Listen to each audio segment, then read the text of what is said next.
echo pictures, the elder told him patiently. We see with echoes, and with practice it's also possible to sing echo pictures into a bat's head. It's so real! Listen, you'll lose it if you're not careful. He shut his eyes, exhaled slowly, and let the silvery world fill his mind once again. The beginning of the world, and he was there, watching it.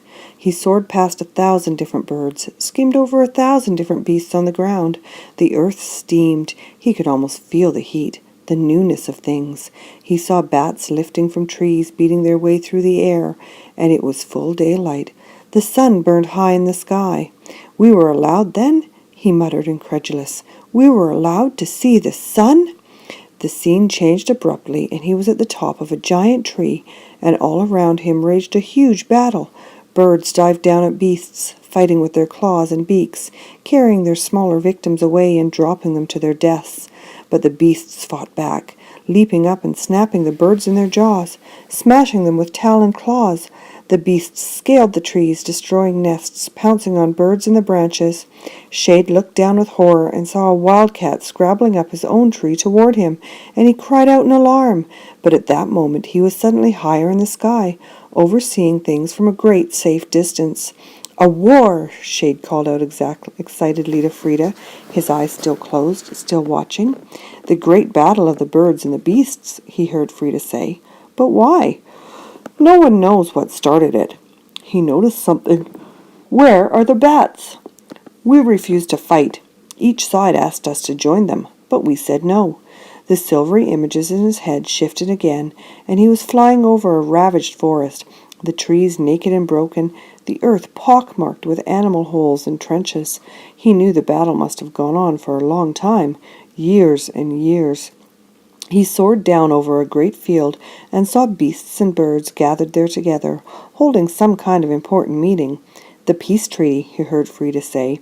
She was listening along with him. The bats were there too, and all the other creatures seemed angry with them, shouting and pointing.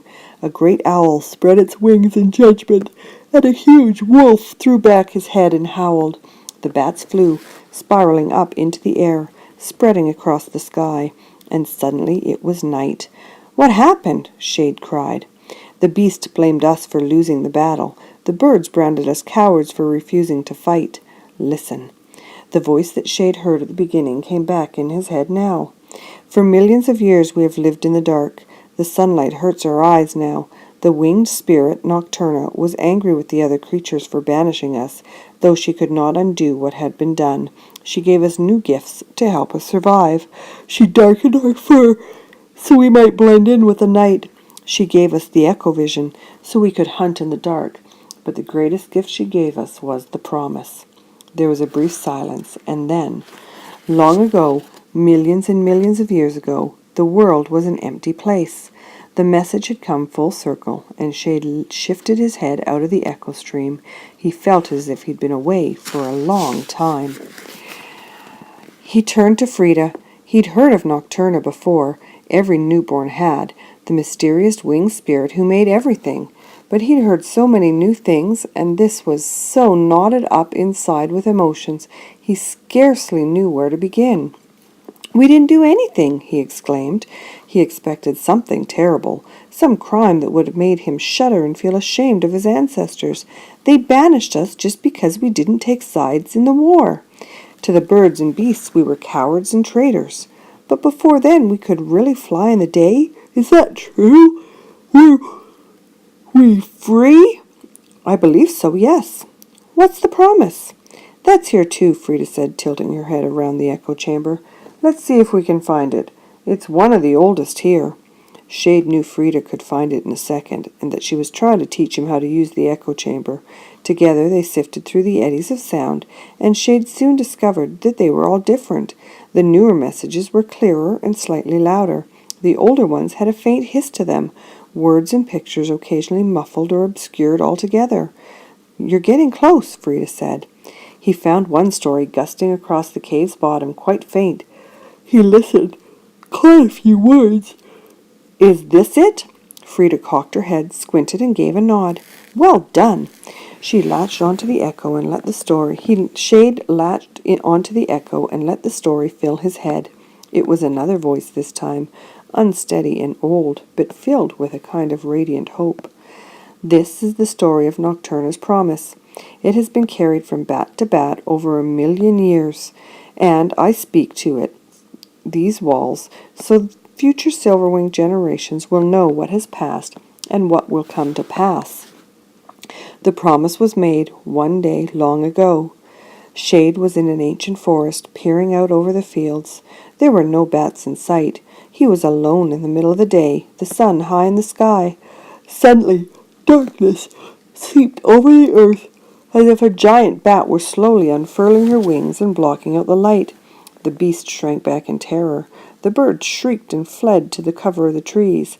The sun disappeared. Not disappeared exactly, but to Shade it was as if a huge black eye had opened in front of it. Nocturna's eye, that was the first thought that popped into his head. Only the rim of the sun remained, and he was staring at it. This blazing ring of silver light, so bright that even as a picture in his mind it made his eyes smart. All at once bats were streaming from their roosts, and he was among them. An ecstasy of wings. They nodded in the sky, then flew apart, swirling beneath this silver ring. It was the first time in 1,000 years that they had been out in the day. The dark sky began to speak, and Shade felt every inch of his body tingle. He knew without a doubt that this was Nocturna's voice, speaking to the bats long ago. One day your banishment will end, and the cruel law will be broken. You will no more have to fear the claws of the owls or the jaws of the beasts, and you will be free to return to the light of day once again. The silver ring in the sky slowly faded, and then black silence filled Shade's head. The echo began to repeat, and Shade shrugged it off, returning urgently to Frida. Will there be another war? Is that what it means? Maybe. I don't know. When? When will it happen? The bat shook her head. Maybe not in my lifetime. Or yours, she paused. But I think it will be sooner than that. How come? Shade asked, startled. Because of this, Frida told him, unfolding her wing and revealing the silver band on her forearm. Shade gasped, as if seeing it for the first time. He remembered the image from the echo story, the sun being blotted out by Nocturna's black eye, so that it was only a blazing ring of light, a ring of silver, just like the band on Frida's forearm. You see it, don't you? Frida asked. He nodded. How did you get it? The humans gave it to me when I was young, not much older than you, really. There were a couple of us in the forest one night, and they took hold of us and fastened the bands and let us go. I believe it's a sign, Shade, a sign of the promise to come. I don't know what part the humans will play in it, but I believe they will come to help us in some way. Shade sent a delicate wash of sound over the band and picked out the human markings around the rim. He could only wonder at their strangeness, the curves and sharp edges. He'd seen owl scratching once, and raccoon hieroglyphics, but these were far more, the most complicated. May I? He asked. Yes, of course, Frida replied, extending her forearm. Shade touched the band with the tip of his claw. Did the humans give bands to anyone else? Not for a long time. So long I began to wonder if they meant anything at all. But 2 winters ago, yes, they came again and banded some males. My father, said Shade instinctively. Ariel told you. Did she? No, she doesn't talk about him much. Frida nodded. We used to tell all the newborns these stories, the ones you just heard. That was years ago, but most of the elders thought we should stop. It was no use thinking about the promise, they said, something that might never come. That's how Bathsheba thinks. They don't want any more bloodshed. About 15 years before you were born, a rebellion sprung up, but the bats didn't stand a chance against the owls. They fought anyway. We fought, I should say. You did? Shade said, gazing again at the scars on Frida's body. I was lucky to escape with my life. After that, the elders wanted to just stay in the night and forget they had ever had the freedom to fly in the day. Most bats think they're right, and I can't fault them for it. It makes sense. But for some bats, they just can't let go of the idea of the sun, of freedom. I'm like that, and your father was too. Mom said he was killed by owls. He flew off somewhere just a few nights before we started our journey back north. He didn't tell anyone where he was going. At least I never heard of it. Maybe he had told one of the others. All I know was there was something he wanted to find out about the bands, about the humans, maybe, and he never did come back. There were a couple others before him who disappeared too. Mum said that he was foolish for wanting to see the sun. I know that she has never agreed with his views, and she wants to protect you, Shade. She might not have told you the whole truth, but I suspect there is a lot Cecile never told her either. Try not to be angry with her. We should fight them, Shade said with a cold, sudden fury. How could the other Silverwings be so feeble, letting the owls and other birds and beasts tell them what to do for millions of years? What right did they have? If all the bats would fight, then we could... But Frida was shaking her head. No, not even your father thought that, Shade. He thought he couldn't win in the battle. That was obvious. He thought there was something else coming. Something we needed. Shade looked away, ashamed at his outburst. He felt immensely tired, as if he'd lived through all the stories in the echo chamber.